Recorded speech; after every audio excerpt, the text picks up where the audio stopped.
Je sais pas, moi je pense pas que cette scène d'interview au début soit bien, mais enfin c'est son style. Je l'avais fait comme ça, je me suis prêté au jeu, mais c'est pas, je ne sais pas. Je pense que le cinéma doit être plus simple. Ça, c'est un peu ce que faisait Godard, plus ou moins. Je suis pas un grand fan de Godard. Pour moi, je pense que c'est, il a fait des très beaux films, mais c'est une époque, quoi. Maintenant, c'est autre chose. Cela dit, je préfère même, quand même le film d'Abel est préférable que tout ce que je vois en ce moment sur les écrans du monde entier, à part quelques films qui sont à compter sur les doigts de la main. J'ai envie de tourner vite, surtout des sujets comme ceux-ci qui sont des faits divers que tout le monde a lus et tout le monde a une idée a priori dessus. Peu importe les gens qui défraient la chronique, je n'ai rien à foutre de ceux qui sont impliqués dans ce fait divers. Je trouve que le fait divers est suffisamment intéressant pour montrer l'abus de pouvoir, de certains pouvoirs, l'argent, le cul, tout ça c'est mêlé. Et les prétentions que ça apporte. Voilà. Donc, moi ou un autre, ça aurait très bien pu se faire. Je pense qu'un type comme... moi, c'était plus simple parce que ça va plus vite. Je ne pose pas de questions, j'y vais direct. Je suis presque une pornostar, si on veut.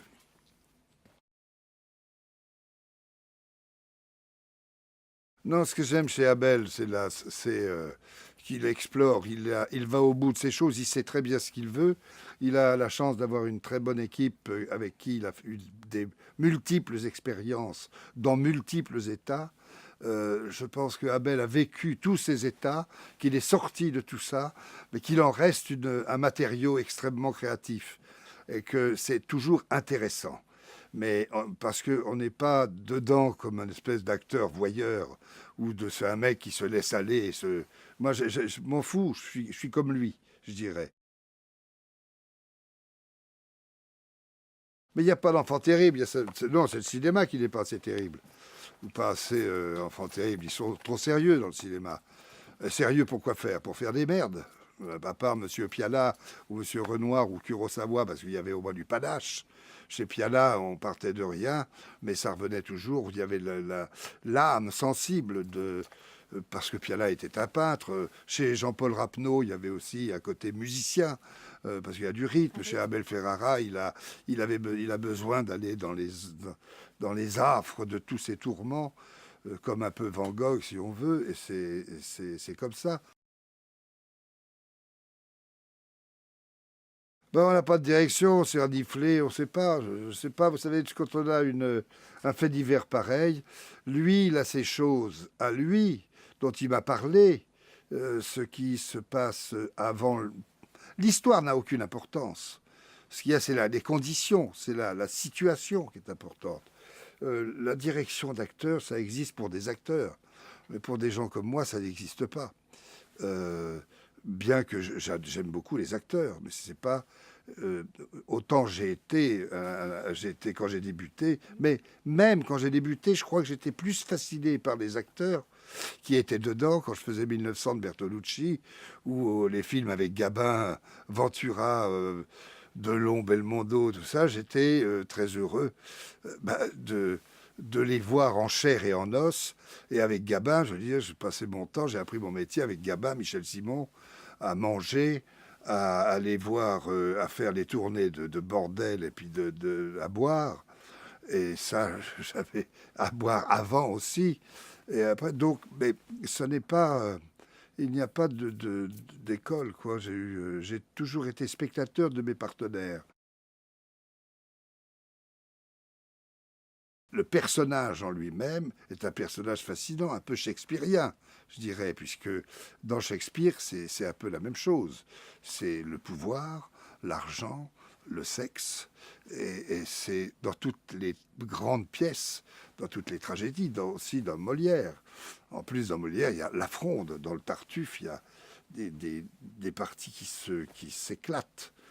Donc ça fait partie de la théâtralité de la vie et surtout du pouvoir.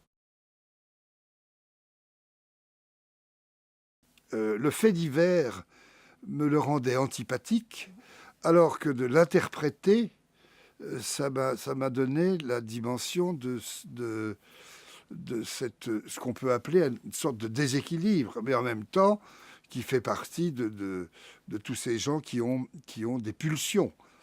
Et c'est très bien, et c'est sûr que ces pulsions, quand on a un certain pouvoir et quand on est dans une autre chose, mais les pulsions, lui n'en souffre pas tant que ça. C'est autour de lui, ce qu'on attend de lui qui fait. Donc, les dommages collatéraux sont intéressants et ça me le rend beaucoup plus sympathique, puisque c'est pas le personnage qui me rend sympathique, c'est que quand on est comme ça, on se dit, et si c'était moi? Mais je pense que moi, je suis aussi comme ça. Je pense qu'il y a beaucoup de gens qui, quand ils font l'amour ou quand ils sont dans une situation, d'un seul coup deviennent des... On fait tous la même chose. On pousse tous le même cri quand on jouit. Je veux dire, heureusement d'ailleurs. Non, c'est jamais excitant à interpréter. C'est déjà... Il faut vraiment être un peu bourré ou un peu sous influence de Cialis ou de choses. Et puis avec des copains, les inhibitions, ça part comme ça, c'est comme les partous. C'est toujours... La chair est triste. Mais cela dit, sur un plan artistique, je dirais, c'est très intéressant de montrer à quel point, en allant comme ça, c'est pas nous. C'est pas soi, je veux dire, c'est comme je vois Bellocchio qui fait tailler une pipe par Marouchka Detmer, je lui dis, mais t'es complètement con. Mais le cinéma a ses excès qui sont un peu idiots, mais ça vient aussi de la société dans laquelle on vit. Mais ce n'est pas, comment dire, ce n'est pas parce qu'on est à poil en faisant une partouze là-dessus. Il y a les cadres des caméras. Quand on voit un porno, on voit bien d'abord c'est la même chose. Quand on voit une scène comme ça, c'est plus le dégoût qui sort ou cette chose qui nous énerve, ça fait partie d'une œuvre artistique. Alors, bon, on peut ne pas aimer, mais en tout cas, c'est nécessaire pour aller là où on veut aller.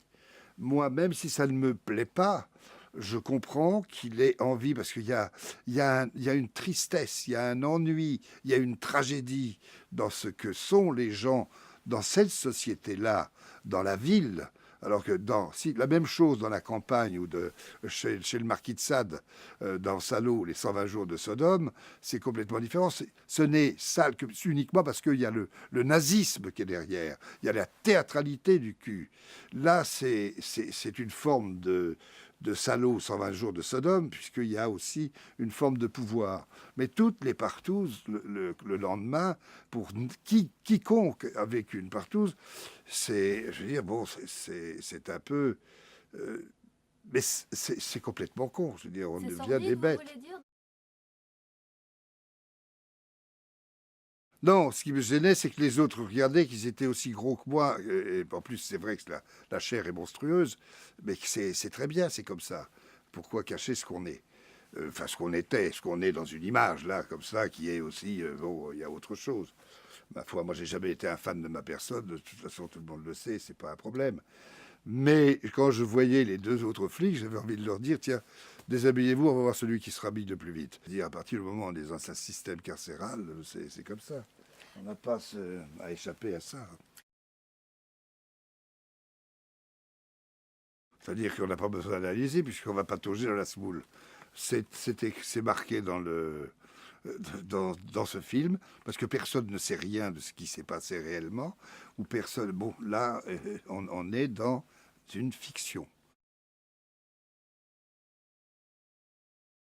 Mais j'ai toujours aimé Jackie aussi. Je trouve que les femmes dans ce métier sont très courageuses. D'une part, plus courageuses que les hommes. Mais je suis toujours sensible aux cinéastes qui ont une culture de cinéma. De même que dans les films de Maurice Pialat, même quand j'achète un journal, il y avait François, ou il y avait d'autres gens du cinéma. De même que quand Scorsese parle de Renoir ou parle de Godard, lui, il a une admiration. Enfin, il y a peut-être plus pour Renoir, finalement, ou une certaine identité de, du, de cette exception culturelle française et de cinéastes qui sont c'est toujours très intéressant, parce que c'est des gens qui ont une culture cinématographique. Non, la haine, il y a toujours une haine au début, puis après ça devient de la différence, et après ça devient de l'expérience, et après ça devient de la vie. C'est un cycle tout à fait normal. Je pense qu'on perd son temps à s'engueuler et à se haïr. Je pense que c'est mieux quand c'est en paix ou qu'on laisse tomber directement. Je pense que ça fait partie d'un temps de vie qu'on a chacun. Mais bien entendu qu'on est des monstres. Je pense que Duras était un monstre, il y a beaucoup que Simenon était un monstre, que Picasso était un monstre, que tous les gens qui ont entre guillemets un talent ou quoi, ou qui sont pas un talent, qui ont une liberté. Eh bien, cette liberté, c'est assez monstrueux pour ceux qui sont un peu guindés. Et c'est vrai que quand on assume sa liberté, eh bien, ma foi, on est monstrueux, ou on est égoïste, on est tout ce qu'on veut pour les autres. Mais est-ce qu'on l'est pour nous-mêmes? On peut avoir bon, on peut se parler. On n'est pas que une machine, une mécanique. Mais c'est vrai qu'en l'occurrence, le personnage qui est intelligent est certainement monstrueux pour les autres. Voilà. Et puis, ils sont plus tolérants en même temps. Mais en même temps, ils ont aussi des abus de pouvoir et d'eux-mêmes. Mais c'est un double tranchant.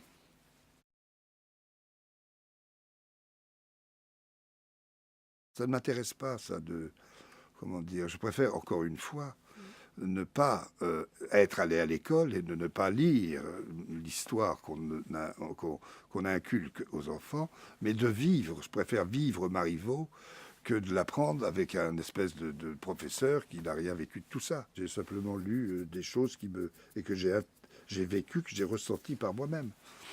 Mais on m'a pas expliqué ce qu'il fallait ressentir.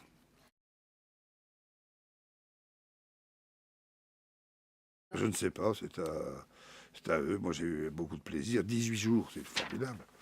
S'ils le regardent 18 fois déjà, ça sera pas mal. Hein.